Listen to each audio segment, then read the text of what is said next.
3.5 ಇಟ್ಕೊಂಡಿದ್ದೇನೆ. ಇದು ಸ್ವಲ್ಪ ವೈಡಲ್ಲಿ ಕಟ್ ಮಾಡಬೇಕು, ಇಲ್ಲದ್ರೆ ಶೇಪ್ ಚೆನ್ನಾಗಿ ಬರಲ್ಲ. ಆಮೇಲೆ ನೀವು ಶೇಪನ್ನು ಹಾಕ್ಕೊಂಡು ಆಮೇಲೆ ನಿಮಗೆ ಏನು ಅದು ವೇಸ್ಟನ್ನು ಇಟ್ಕೊಂಡು ಚೆಸ್ಟ್ ವೇಸ್ಟು ಮತ್ತು ಹಿಪ್ಪು ಇದಿಷ್ಟನ್ನು ಮಾರ್ಕ್ ಮಾಡಿ ಇಟ್ಕೊಂಡು ಅದಕ್ಕೆ ಉದ್ದಕ್ಕೆ ನಾವು ಸ್ಟಿಚ್ ಮಾಡಿದ್ರೆ ಆಯಿತು. ನಿಮಗೆ ಗೊತ್ತೇ ಇದೆಯಲ್ವ ಯಾವ ಥರ ಒಂದು ಚೂಡಿದಾರಕ್ಕೆ ಹೇಗೆ ಮಾರ್ಕ್ ಮಾಡೋದು ಅಂತ. ಆ ಥರ ಮಾರ್ಕ್ ಮಾಡಿ ನಾನು ಒಂದು ಬಾಟ್ ನೆಕ್ಕನ್ನು ಇದನ್ನು ಕಟ್ ಮಾಡ್ಕೊಂಡಿದ್ದೇನೆ.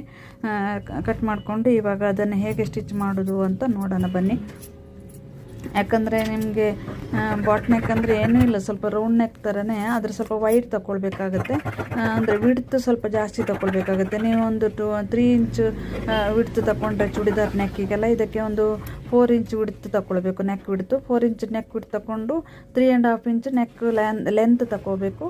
ಹಾಗೆ ವೈಡಲ್ಲಿ ಶೇಪ್ ಹಾಕ್ಕೋಬೇಕು, ರೌಂಡ್ ಶೇಪ್ ಹಾಕ್ಕೋಬೇಕು.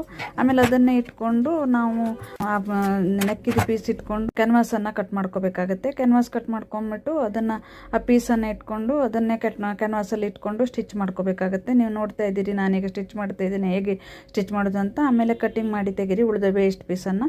ಆಮೇಲೆ ಅದನ್ನು ಫೋಲ್ಡ್ ಮಾಡ್ಕೋಬೇಕಾಗತ್ತೆ. ಸೈಡಲ್ಲಿ ಕಟ್ ಮಾಡಿ ಫೋಲ್ಡ್ ಮಾಡ್ಕೊಂಡ್ಬಿಟ್ಟು ಅದನ್ನು ನಾವು ಬಾಡಿ ಪೀಸಿಗೆ ಅಟ್ಯಾಚ್ ಮಾಡಿ ಸ್ಟಿಚ್ ಮಾಡಿದರೆ ಆಯಿತು. ತುಂಬ ಚೆನ್ನಾಗಿ ಬಾಟ್ ನೆಕ್ ಬರುತ್ತೆ, ಸೂಪರಾಗಿ ಬಾಟ್ ನೆಕ್ ಬರುತ್ತೆ. ನೀವು ಒಮ್ಮೆ ನೋಡಿ. ಇವರಿಗೆ ನಾನು ಸ್ವಲ್ಪ ಲೆಂತ್ ಇಟ್ಟಿದ್ದೇನೆ, ಯಾಕಂದರೆ ನೆಕ್ ಕುತ್ತಿಗೆ ಹೋಗದಿದ್ರೆ ಕಷ್ಟ ಅಂತ ನಾನು ಸ್ವಲ್ಪ ನೆಕ್ ಲೆಂತ್ ಇಟ್ಕೊಂಡೆ. ಸೊ ನಾನು 4 ಇಂಚ್ ಇಟ್ಕೊಂಡಿದ್ದೇನೆ. 3.5 ಇಟ್ಟರೆ ಆ್ಯಕ್ಚುಲಿ ಸಾಕಾಗುತ್ತೆ, ಅಥವಾ 3 ಇಂಚ್ ಇಟ್ಟರು ಸಾಕಾಗುತ್ತೆ. ವೈಡಾಗಿ ಬರುತ್ತೆ, ಸೂಪರಾಗಿ ಬರುತ್ತೆ ಬಾಟ್ ನೆಕ್ಕು.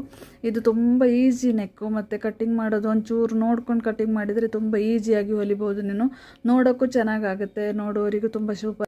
ಅದಕ್ಕೆ ನೀವು ಶೋಲ್ಡರನ್ನು 2 ಇಂಚು ಅಂದರೆ 2.5 ಇಂಚ್ ಇಟ್ಟರೆ ಸಾಕು. ಸ್ಟಿಚ್ ಮಾಡುವಾಗ ಅದು 1.25 ಇಂಚ್ ಹೀಗೆ ಬಂದರೆ ಸಾಕಾಗುತ್ತೆ.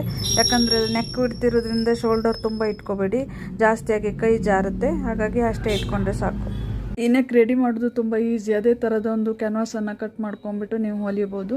ತುಂಬ ಚೆನ್ನಾಗಿ ರೆಡಿ ಆಗುತ್ತೆ, ನೋಡೋಕ್ಕೂ ಚೆನ್ನಾಗಿರುತ್ತೆ, ಮತ್ತು ತುಂಬ ಡೀಪ್ ಕೂಡ ಇರೋದಿಲ್ಲ ನೆಕ್ಕೆಲ್ಲ. ಹೇಗೆ ಕೂಡ ನೀವು ಆರಾಮದಲ್ಲಿ ಯೂಸ್ ಮಾಡ್ಬೋದು, ಅಷ್ಟು ಚೆನ್ನಾಗಿರುತ್ತೆ. ಈ ಥರ ಒಂದು ಕುರ್ತಿಯನ್ನು ನೀವು ಮನೆಯಲ್ಲಿ ಹೇಗೆ ಸ್ಟಿಚ್